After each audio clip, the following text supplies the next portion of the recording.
Material Science at Indiana University Northwest.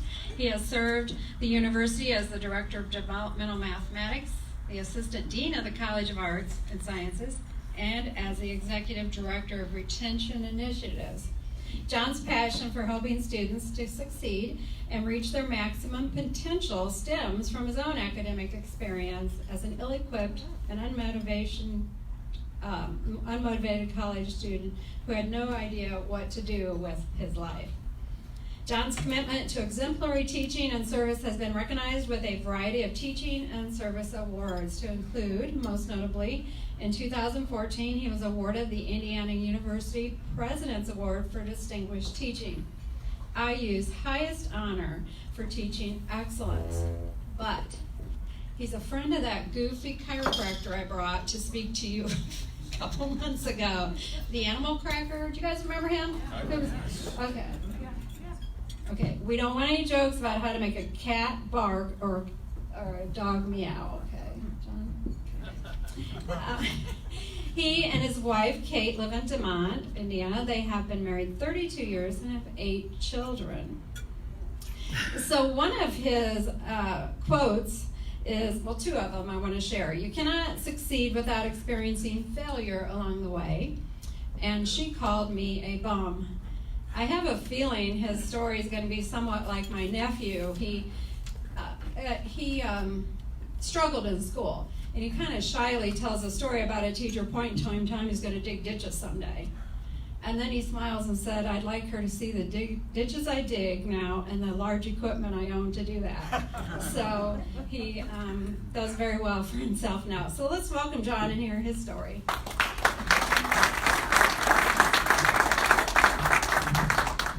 Thank you so much, Debbie.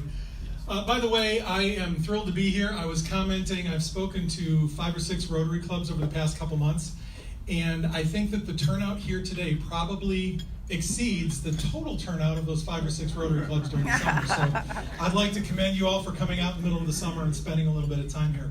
How many of you knew exactly what you were going to do with your life when you graduated from high school? Anybody? A few people.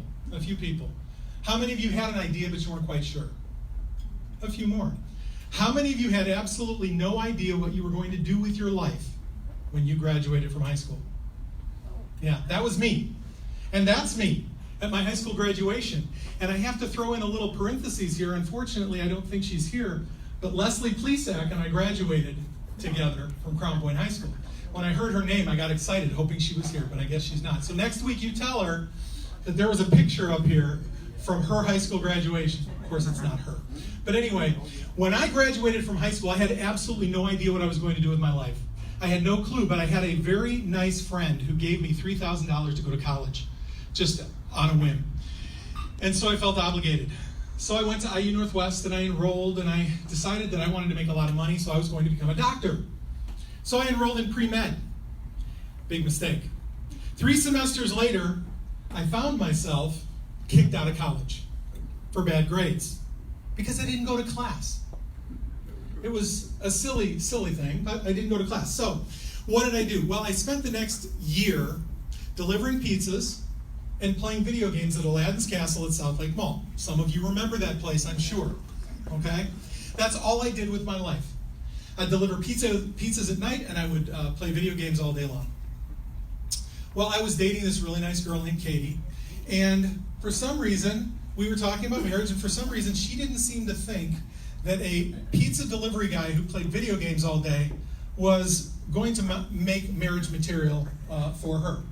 So I don't know what the 10 signs are that a guy you're dating isn't marriage material, but I know what 2 of them are. 2 of them are if you're a pizza delivery man who plays video games all day. So one day she sat me down and she said, John, I love you. I do want to get married. But you've got to figure out what you're going to do with your life. You have to do something, because I don't want to marry a bum. And yes, she did call me a bum. And she was right. I had no motivation, no direction. There is nothing wrong with delivering pizzas. It's an honest living. But I was doing it because I didn't want to do anything else. 5 years after she gave me that ultimatum, I landed a teaching job in an inner city school in Gary. And 9 years after she gave me that ultimatum, I found myself teaching at Indiana University Northwest. And then the 20 years after that, as Deb shared, I won a number of teaching awards and excellence in service awards, including the IU President's Award for Distinguished Teaching, which I received from the president of IU. So how does somebody go from being a college flunk out to being an award-winning teacher at the exact same university that kicked them out? Now, a broader question for all of us as businessmen and businesswomen is, how do we take our biggest failure and turn it into even bigger success? How do we do that? Well, I examined my own path from failure to success, and I was encouraged by a few people. You need to share this with students, and you need to share this with anybody who has experienced failure, which, by the way, is every person in this room. And so I did, and I just recently released my first book, The Flunked Out Professor, 6 Steps for Turning Your Big Failure into Bigger Success. And I'm going to briefly share those 6 steps with you today. But the first thing I want us to all understand and be on the same page with as we begin talking about this is this idea of success and failure. Too many people believe that success and failure are at opposite ends of a spectrum, that if you want to chase success, you've got to run the opposite direction of failure. I'm willing to bet that as business people today, every one of us knows that this is a fallacy. And we should be sharing this, by the way, with our younger employees who are coming into our businesses and don't quite understand that this is false. The reality is this. The only way that you're going to get to the successes that you want in your life is to be willing to go through and work through the failures that you experience. And I'm sure everyone in here could come up and share their own individual situations. So what I want to do is I want to talk briefly about the 6 steps that I discovered in my own journey from failure to success. And the first step that I discovered was that you need to face your circumstances. So when I was kicked out of college, it was because I wasn't going to class. Now the reason that I wasn't going to class was because I would, get stopped by a train on the way to school. And by the time I got to school, class had already started. I didn't want to walk into the classroom late, so I wouldn't go to class because I didn't want to interrupt the professor's lecture. Or I would get to school and all the parking spaces would be filled. So I would have to park at the back of the campus, and by the time I got to my classroom, the class had already started, and I didn't want to walk in and interrupt the professor during his lecture because that would be rude, so I didn't go to class. Or somebody came in the middle of the night and they reset my alarm clock so that it wouldn't go off on time, and so I would wake up late. None of this was my fault. It was always someone else's fault. But when my girlfriend told me she didn't want to marry a bum, I had to step back and say, okay, where am I? I'm delivering pizzas for minimum wage. I'm taking the majority of the money that I make and spending it by plugging quarters into a video game machine because we didn't have Xbox back then. And now my girlfriend, the person I love, says, get your act together or I'm going to find someone else. At that point, I didn't have anyone else that I could blame. I had to say, okay, these are my circumstances, what am I going to do about it? And the second step that we have to take is we have to accept responsibility. Now, accepting responsibility is not the same as facing your circumstances because it is all about where you place the blame. When my girlfriend offered me that ultimatum, I was 19 years old. When she offered me that ultimatum, I could have ignored her. I could have just blown off what she said. I could have gotten angry, which, by the way, I did because none of us wants to be called a bum by the person that we love the most. Or I could say, okay, I got to fix this. And so that's what I did. At the age of 19, I finally grew up a little bit. Hal Elrod says that the moment you accept responsibility for everything in your life is the moment you gain the power to change anything in your life. And we need to be teaching this generation to accept responsibility. They're too busy blaming everybody else, saying it's not my fault, when the reality is that the only person who can change their situation is themselves. So I had to accept responsibility for the situation I found myself in. I'm going to shift hands here. So, I usually spend much more time talking about this, but I want to honor your time. Debbie told me I could only speak for 3 hours today, so I want to make sure that I get it all in before we're done. Anyway, so the third step is to cast a vision. Cast a vision for what we want to do with our future. Now, I had gone to school declaring a major in pre-med, but the reality is I could never really see myself being a doctor. I never had any idea of being able to prescribe medication or visiting with patients or things like that, diagnosing illnesses. I could never really see that. But when I went back to college, I said, you know what? I enjoy helping people. I enjoy tutoring my friends or my friends' little brothers and sisters. I enjoy helping people. I could see myself being a teacher. And I started to cast a vision for becoming a teacher. And of course, casting vision is about bringing your future into focus. I could see myself being a teacher. I could actually envision it. So the third step that I had to take is to cast a vision for what that future looked like.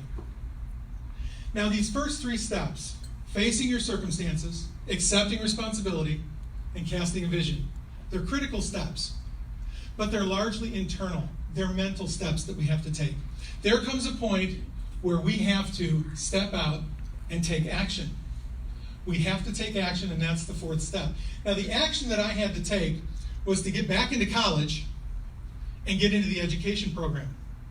Now, when I graduated, when I flunked out of IU Northwest, my GPA was 1.4. That's barely, Jackie over here is laughing. She knows what a 1.4 means. That's a D+. I didn't mean it that way. So maybe Jackie has a story to tell next week. But anyway, I had a D+ GPA. To get into the education program, I had to have a 2.5, which is almost a B-. It's a C+/B-. I needed to go up more than one full letter grade. Well, that was a daunting task, but I knew that I could do it. It would take a couple semesters probably, so I re-enrolled in 2 classes that I had failed. This is my actual college transcript right here. And for those of you who can't see, there are 2 grades right here that say FX. Now, most colleges, if you fail a class, they'll allow you to retake that class, and you can replace the damage of the F with the value of a good grade. So I retook those 2 classes that have Fs, and I got an A and a B+. Now, I could gloss past this, but I would not be transparent if I did. One of the classes I failed is a calculus class that I now teach. The reason I failed that class is because I thought I was smarter than the professor. Going into the final exam for those 2 classes that I failed, I had A's in both of them. And so I did the math. And I calculated that if I got zeros on the final exams in both classes, I was still going to get a C, and that was good enough for me. And so guess what I did the day of the final exam in those 2 classes? I went to Aladdin's castle. You were exactly right. That's exactly what I did. I blew up my final exams. I went to Aladdin's castle. I played video games all day. But what these professors did that I did not expect is they thought, we have a student here who's getting an A in our class and he didn't show up for the final. Something must have happened. So they didn't just give me a 0 and calculate my grade. They gave me what's called an incomplete. Some of you know what an incomplete is. An incomplete means you were doing well in the class, and then all of a sudden something happened and you couldn't finish the class. Now, does anybody know what happens to an incomplete if you don't go back to the professor and make it up? No. It turns into an F. So the 2 Fs that I have up there are because 2 incompletes turned into Fs because I never went back to the professor and got it fixed. So when I retook those 2 courses, and I want you to notice, by the way, the calculus class I got an A in. I feel very much like I need to stress that since I teach that class now. My GPA went from a 1.4 to a 2.3 in 1 semester. Now, does anybody remember what the GPA requirement I needed was? 2.5. I was 0.2 of a GPA point short. But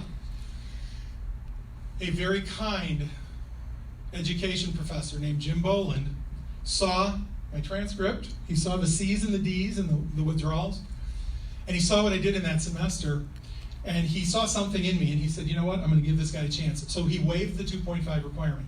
This was a big deal, and the reason this was a big deal is because they only accepted students once a year. And if I hadn't gotten into that program that year, I would have waited another entire calendar year to get into the education program at IU Northwest. The position that I ended up getting at Emerson School for the Visual and Performing Arts in Gary would not have been there. The position I ended up getting later at IU Northwest would not have been there because I would have been a year behind. So Jim Boland radically changed my life with a little bit of grace and compassion, and I'm grateful for him for that. Anyway, so I took that action. I replaced those bad grades with good grades. I got into the education program, and I started to succeed. Now, anytime we set a goal, anytime we set out on a course, there are things that will distract us and try and pull us away from the direction that we want to go. And so if you're focused on a goal, if I'm trying to get to that table in the back of the room, and I'm focused on getting there, and I'm walking through the crowd, people might stop and start talking to me. Or I might get distracted by the food or something like that. Something can happen that will pull me off course. And I think that if you focus on goals that you've tried to accomplish, you can probably identify times along the way when you've been pulled off course. So we have to make course corrections along the way. Now, how many of you remember the movie Apollo 13? A bunch of you. Okay. One of my favorite movies of all time. It's based on a true story. There's a really critical scene where they are coming back to Earth after the explosion on their spacecraft, and they can't fire up the engines. They can't turn on the computer in order to get back to Earth because they need that computer energy, the power of the computer to go into landing when they get to Earth. So they have to do a manually controlled burn of the engines. Does anybody remember that scene? Very, very, very tense 30-second scene, and they're counting it down. You can hear Houston is counting down the seconds that they've got to burn the engine, and the spacecraft's flying all over the place. But the bottom line is they're making a course correction so that they can enter the atmosphere at the correct angle. If they come in too steeply, they're going to burn up in the atmosphere. And if they come in too shallow, they're going to skip off the atmosphere just like a stone skips off a pond. And they're going to drift off into space, and they're going to die a slow, cold death. They had to make a course correction. I'm willing to bet that every single person in here, if you had to think back to a goal that you had set for yourself, that you were charging toward, you can identify distractions and things along the way that might have pulled you off course, or things you had to do to stay on course toward your goal. So the fifth thing that I had to do is I had to make course corrections. I had to correct my course along the way. One of the course corrections I could have made my freshman year was to drop the biology class that I was failing 2 weeks into the semester so that I could take another course and maybe find a different career path. But I didn't do that. Instead, I managed to scratch out a D in that biology class and then double down by taking another biology class the next semester. So I was chasing failure really hard, which is why I got kicked out of college. And the sixth step that I want to share is to celebrate the milestones. And as I share this particular step, I'm going to deviate from my academic story for a little bit, and I'm going to get a little more personal with you. I'm going to share a different journey that I've been on for the past 15 years or so. At one point, I weighed over 350 pounds. We don't know exactly how much I weighed because if you recognize that scale, and many of you, probably everybody in here over the age of 30 has had to use a scale like that, it only goes up to 350 pounds. And I was at the doctor's office several years ago, and the nurse was weighing me for my chart, and she slid the bar over on the bottom all the way to 300, and then she slid the bar across the top all the way over to 50, and it didn't move. And she looked at me, and then she looked down at the chart, and then she looked at the scale, and she didn't look back at me. She said, "I'm just going to write 350 with a plus sign." It was one of the most humiliating moments of my life. The reality is, as I stand here today, I don't know what my heaviest weight ever was. But I have ascribed the number 360 as my heaviest weight. So whenever I talk about my weight loss, I mentally have the number 360 as the place that I started at.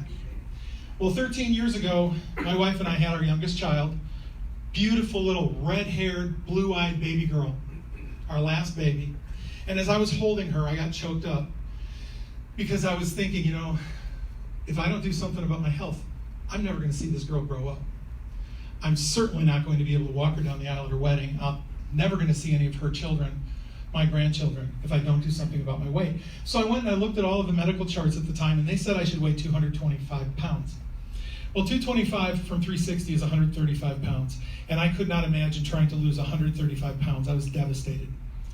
But what I did was, instead of trying to lose 135 pounds, I said, you know what? I'm just going to try and get under 300. I'm going to just try and get down to 300 pounds. And so I began working on that. Oh, I jumped ahead. So when I got down to 299.2 pounds, we celebrated. We had a big old party.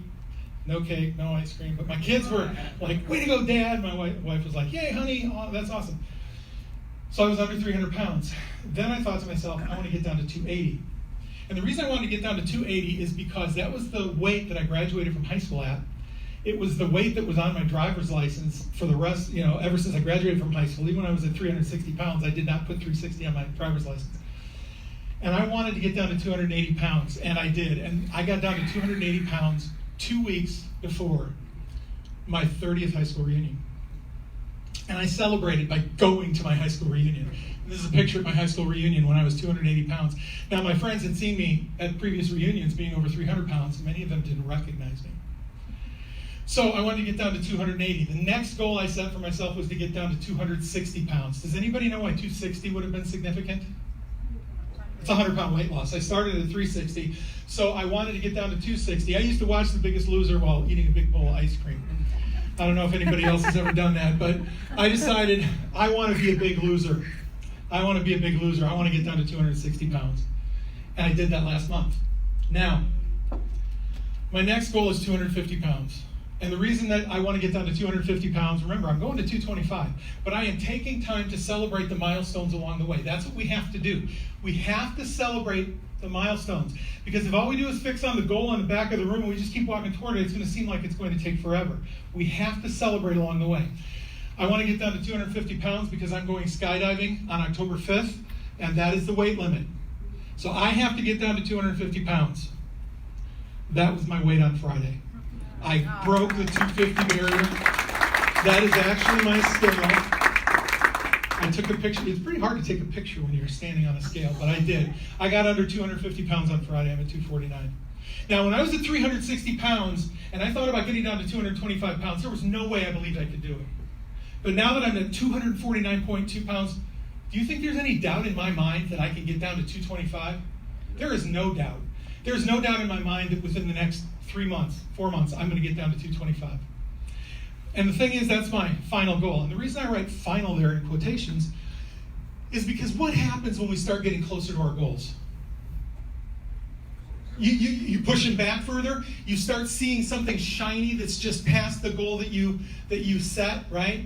I might get down to 230, 228, and I might be like, you know what? Maybe 210 is a better goal. Maybe that's what I should do. We set goals, and then when we get close to them, we push them back, and we don't take the time to celebrate the goal that we initially set. So when I get down to 225 pounds, I'm going to celebrate, even if I've decided that I'm going to go further. We have to keep in mind, if we don't take the time to celebrate the things that we're achieving along the way, it's just going to feel so hollow when we finally get there, if we get there. We have to celebrate along the way. By the way, 5 of my 8 kids are going skydiving with me. I'm very excited. So, those are the 6 steps: facing your circumstances, accepting responsibility, casting a vision, then you take action, you make course corrections, and celebrate milestones. Now that high school girl, right there, that is her 17th birthday party, by the way. That high school girl who thought I might not make very good marriage material. We've now been married 32 years. And we have 8 kids. And I don't know if my wife's name was mentioned, but my name is John and my wife's name is Kate. And we have 8. Now, if you're familiar with the reality show John and Kate Plus 8, we like to tell people that we're the happily married John and Kate Plus 8. And we're still happily married. And grandkids have started coming along and filling out this picture, and it's just incredibly awesome. But anyway, I just want to remind you that as you're chasing after your goals in business and in life, whatever they are, take time to celebrate those milestones along the way, and it will make the final destination so much sweeter. Thank you for your time.